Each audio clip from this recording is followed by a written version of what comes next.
नमस्कार। आज देश की तमाम फटाफट खबरों में आपका स्वागत है।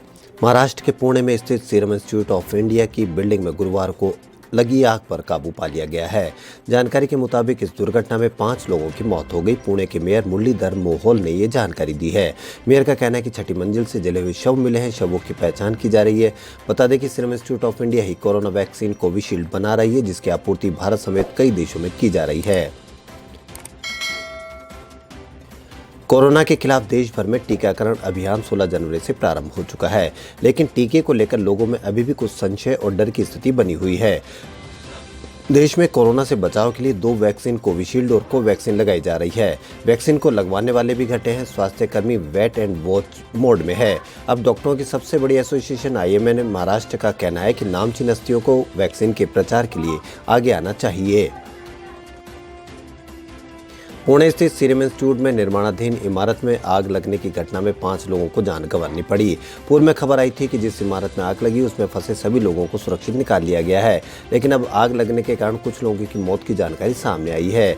SIA के CEO अदार पूनावाला ने ट्वीट कर कहा कि हमें अभी कुछ परेशान करने वाले अपडेट मिले हैं। जांच में पता चला है कि दुर्भाग्य से कुछ लोगों को जान गंवानी पड़ी है। हमें इससे गहरा दुख है। दिवंगतों के परिवारजनों के प्रति हम गहरी संवेदना व्यक्त करते हैं। भारतीय सहायता अनुदान एवं पड़ोस प्रथम नीति के तहत बृहस्पतिवार को कोविड-19 के टीके की खेप बांग्लादेश और नेपाल को भेजी है। इससे एक दिन पहले भूटान और मालदीव को कोविड टीके की खेप भेजी गई थी। विदेश मंत्री S जयशंकर ने टीके की खेप पहुंचने की तस्वीरें ट्विटर पर शेयर की है। जयशंकर ने ट्वीट किया, टीका मैत्री बांग्लादेश के साथ भारत के संबंधों की उच्च प्राथमिकता की पुष्टि करते हैं। भारत का सकल घरेलू उत्पाद GDP सकारात्मक वृद्धि दर हासिल करने के लिए करीब है।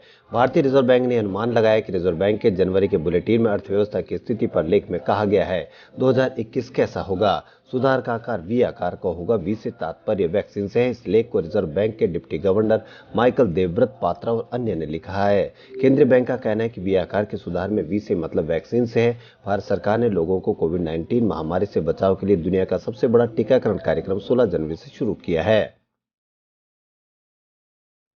नेताजी सुभाष चंद्र बोस की 125वीं जयंती की शुरुआत को केंद्र सरकार ने पराक्रम दिवस के रूप में मनाने की घोषणा की है। इस मौके पर PM नरेंद्र मोदी भी 23 जनवरी को कोलकाता के दौरे पर होंगे। इसके साथ ही PM मोदी असम के शिवसागर में जेरंगा पाथर भी जाएंगे, जहां वह 1.06 लाख भूमि पट्टे आवंटन प्रमाण पत्र वितरित करेंगे।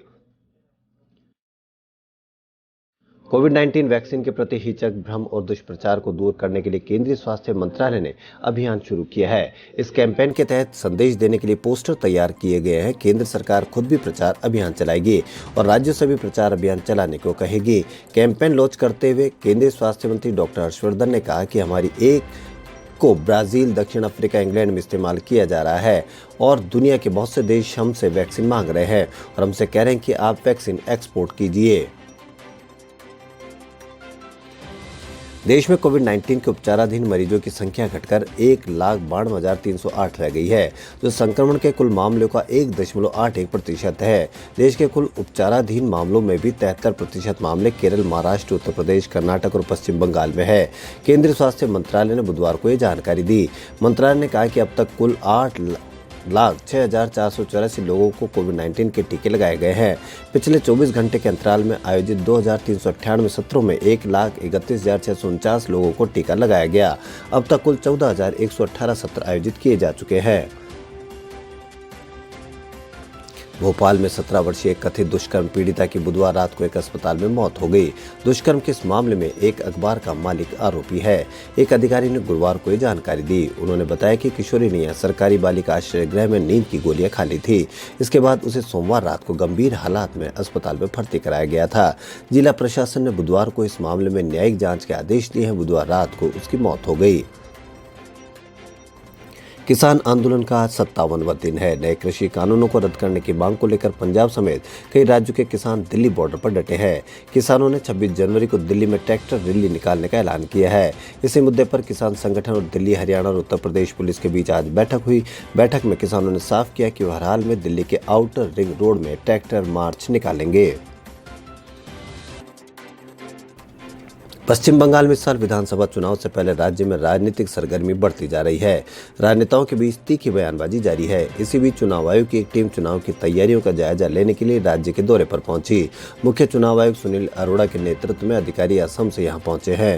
वहीं गुरुवार को भाजपा के युवा मोर्चा अध्यक्ष सहित 3 कार्यकर्ताओं को गिरफ्तार किया गया है। इन पर विवादित नारे लगाने की वजह से कार्रवाई की गई है। अमेरिका में नए राष्ट्रपति जो बाइडेन के सत्ता संभालने का सकारात्मक असर घरेलू शेयर बाजार पर भी दिखा, जब शुरुआती कारोबार में उच्चतम स्तर पर खुला। लेकिन दिन भर के उतार चढ़ाव के बाद सप्ताह के चौथे कारोबारी दिन यानी गुरुवार को शेयर बाजार ने दोपहर के बाद ये बढ़त गंवा दी। बॉम्बे स्टॉक एक्सचेंज का प्रमुख इंडेक्स सेंसेक्स 167 अंक यानी 0.34% की गिरावट के साथ बंद हुआ। वहीं नेशनल स्टॉक एक्सचेंज का निफ्टी भी 54 अंक की गिरावट के साथ बंद हुआ।